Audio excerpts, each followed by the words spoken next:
Hai semuanya, welcome to Exas Talk Podcast. We care, we share. Sebelumnya nih, perkenalan dulu sama aku Fadil. Dan di sebelah aku ada siapa nih? Ada Raisa Alia. Di podcast kita yang pertama ini, kita bakal ngebahas sesuatu yang menarik banget nih. Sebelum kita lanjut nih, kita ada perkenalan sedikit dulu kali ya. Siapa tuh narasumbernya? Boleh, silahkan perkenalan dulu kak. Halo semuanya, kenalin nama aku Alda Gesmarani. Aku biasa dipanggil Alda, umur aku sekarang 18 tahun dan kesibukan aku sekarang kuliah di Unpar. Gitu. Langsung aja nih kak, kita bakal ngebahas tentang self-love nih. Menurut kakak nih, kenapa sih self-love tuh penting? Kenapa tuh? Kalau menurut aku kenapa self love itu penting, karena kalau kita bisa mencintai diri sendiri ya, kita tuh jadi bisa improve apa sih yang harus diperbaiki dari diri kita sendiri gitu. Dan sebenarnya yang paling poin pentingnya untuk menghindari insecurity kan ya. Karena kalau dengan kita nggak bisa mencintai diri sendiri itu, ntar kita jadinya merasa insecure, merasa nggak pede dan terus ngebandingin diri kita sama orang lain ya. Padahal menurut aku dengan kita bandingin diri kita sama orang lain tuh nggak bisa, karena setiap manusia tuh pasti punya kekurangan dan kelebihan gitu.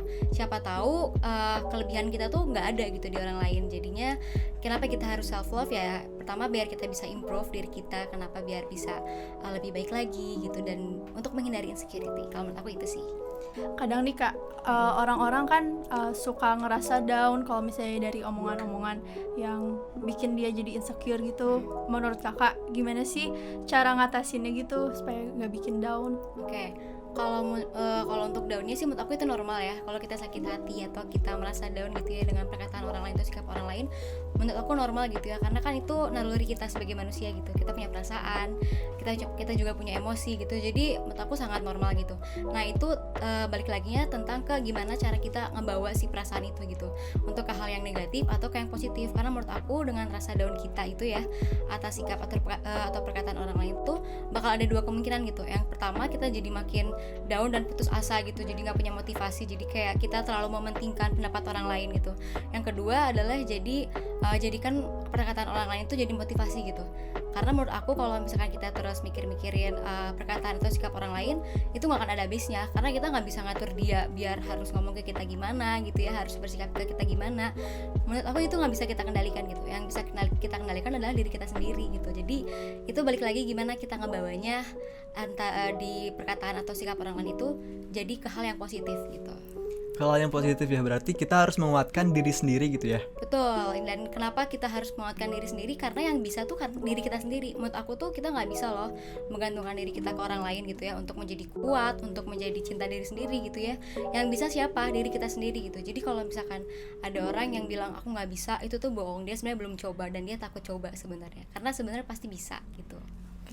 Dan pasti bisa berarti kita harus mempunyai potensi yang tinggi gitu ya, buat aku bisa nih. Harus komitmen sama punya keinginan gitu loh, buat bisa mengendalikan diri kita sendiri gitu sih. Kai. Ya, menurut Kak Alda, setuju nggak sih kalau misalnya kita tuh harus menerima diri sendiri dan itu tuh sebagian dari self love kita gitu kak? Setuju banget ya. Kenapa kita harus menerima diri kita sendiri? Karena kan kita hidup bersamaan dengan diri sendiri ya. Kita 24 jam, siapa sih yang bersama kita adalah diri kita gitu ya. Kita gak bisa bergantung sama orang lain, walaupun kita misalkan punya pasangan gitu ya, atau punya sahabat, atau punya orang tua, tetap gitu, yang bisa kita andelin tuh cuma diri kita sendiri gitu. Nah biar kita bisa enjoy sama hidup, pertama adalah ya kita harus bisa terima apa adanya diri kita gitu. Jadi aku setuju sih. Harus menerima diri sendiri. Terus caranya buat menerima diri sendiri tuh seberapa penting sih gitu, buat terima diri sendiri kita gitu. Sangat penting sih menurut aku. Karena kalau kita sampai aja nggak menerima diri kita sendiri, itu tuh bakal jadi salah satu pemicu dari hal kecil aja tuh bisa jadi besar gitu loh. Dengan kita nggak menerima diri sendiri, ntar bakal ngerembet jadi ke hal-hal lain gitu loh. Jadi dengan kita bisa ngelakuin satu hal aja, bisa terima diri sendiri apa adanya, bisa menyayangi gitu ya, bisa menghargai apa yang udah bisa kita lakuin sampai detik ini, itu tuh akan berdampak besar ke hal-hal lainnya gitu. Dengan sikap kita ke orang lain, omongan kita ke orang lain, itu tuh akan berpengaruh gitu loh, dengan kita bisa terima apa adanya gitu. Karena kalau enggak, ya gimana ya, kita kan yang bisa mengendalikan gitu ya. Gitu sih. Oke. Menurut Kak Alda nih, dari skala 1 sampai 10, menurut Kak Alda sendiri, Kak Alda udah self love sama diri sendiri itu seberapa kak? Kalau aku sendiri nih ya, kayaknya 8 sih. Kenapa tuh bisa nyebutin angka 8? Ada sesuatu kah atau apa? Kalau mau disebutin nggak apa, kalau mau disebutin juga boleh. Oke. Kenapa 8? Berarti ada 2 poin nih yang aku permasalahkan gitu ya. Iya. Benar. Kita bahas 2 poinnya aja ya. Kenapa sih aku nggak 10 gitu? Kenapa 2? Karena ya itu tadi, karena aku manusia, aku punya naluri. Kadang juga diri aku sendiri pun suka gitu nyalahin diri sendiri. Kalau misalkan kenyataannya tuh nggak sesuai dengan ekspektasi aku gitu.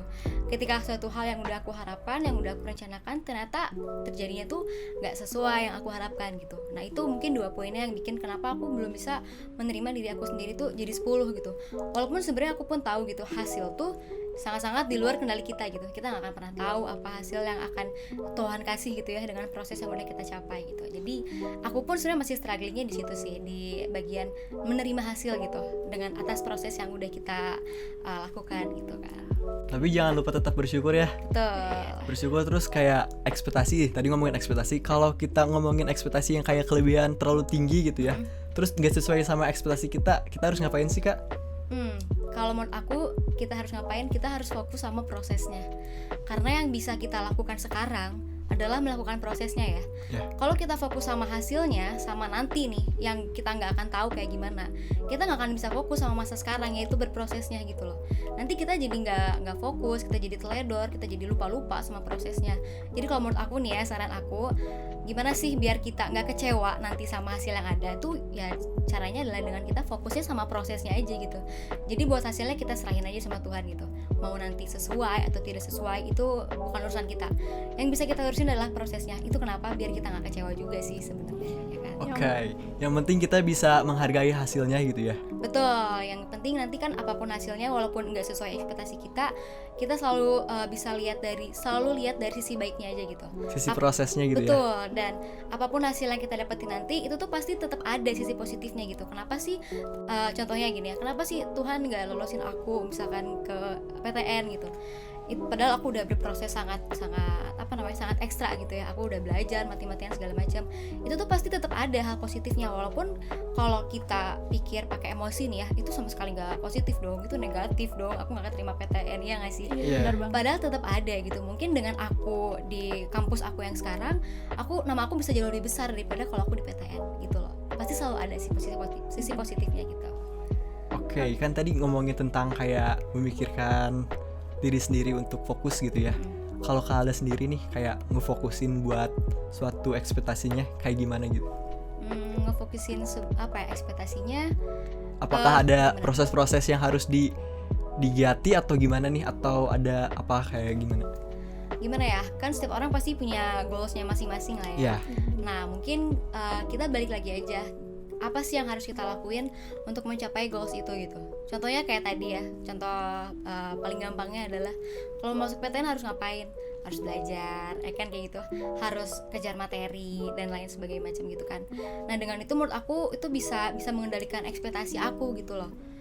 Seenggaknya kalau misalkan nanti hasilnya tidak sesuai, ya udah seenggaknya aku udah berusaha tuh udah semaksimal mungkin gitu. Yang penting prosesnya gitu ya. Betul. Tapi kalau misalkan nanti ketika hasilnya sia-sia dan aku sadar proses aku tuh nggak ada apa-apa, itu akan jadi semakin sedih, akan jadi semakin kecewa, akan semakin jadi menyalahkan yang udah terjadi. Kenapa sih dulu gue kok nggak belajar lebih giat, kenapa sih malah main terus, ya nggak? Yeah. Tapi ketika kita udah berusaha semaksimal mungkin dalam prosesnya, apapun hasil yang datang, kita akan puas gitu, karena kita udah maksimal nih di prosesnya, aku udah limit banget nih gitu. Tapi kalau hasilnya kayak gini, ya udahlah, berarti emang takdir gitu. Gampangnya sih kayak gitulah. Berarti kita harus sama-sama kayak menghargai proses gitu ya, meskipun tidak sesuai ekspektasi atau enggak. Betul. Oke, seru banget nih ternyata kita ngebahas tentang self love sama Kak Alda. Jadi intinya self love itu adalah cara kita untuk menghargai diri sendiri dan sayang kita sama kita sendiri gitu ya. Tadi kan ngomongin self love ya. Kak Alda ada gak sih kayak motivasi atau sepatah dua kata yang menginspirasikan para penonton kita nih yang di rumah, yang pada nonton sekarang? Oke. Kalau menurut aku ya, kita jangan pernah nyalahin diri sendiri atau jangan pernah merasa kurang, karena menurut aku kelebihan yang kita punya tuh belum tentu ada di orang lain gitu, dan kita harus fokus sama itu gitu. Kita jangan fokus sama kekurangan kita, tapi kita harus selalu fokus sama kelebihan kita. Kenapa? Biar kita bisa makin grow dan kita bisa improve dari situ gitu sih. Oke. Kan tadi ngomongin tentang kayak diri sendiri buat nge-improve ya. Kak Alda buat nanggepin diri sendiri improve-nya itu kayak gimana sih? Atau punya sesuatu tips yang buat penonton di rumah ini? Kalau menurut aku sih tips dari aku ya Ya. untuk kita bisa improve sama diri sendiri adalah lawan rasa takut. Karena menurut aku nih ya, kenapa kita takut, kenapa kita cemas gitu, itu tuh karena pikiran kita aja sebenarnya gitu loh. Dan sebenarnya kita bisa banget loh ngelawan gitu.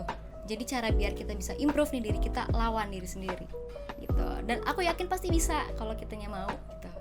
Yang penting ada niat, berusaha, dan ikhtiar yang pada di atas gitu ya. Tuh. Mungkin dari segala banyak yang kita habis omongin gini, makasih banget ya sama Kak Alda. Terus makasih juga sama buat guru kita nih. Terima kasih banyak buat guru kita yaitu Pak Ari dan narasumber kita Kak Alda. Sampai bertemu di lain waktu. Access Podcast, we We care, care, we we share. share.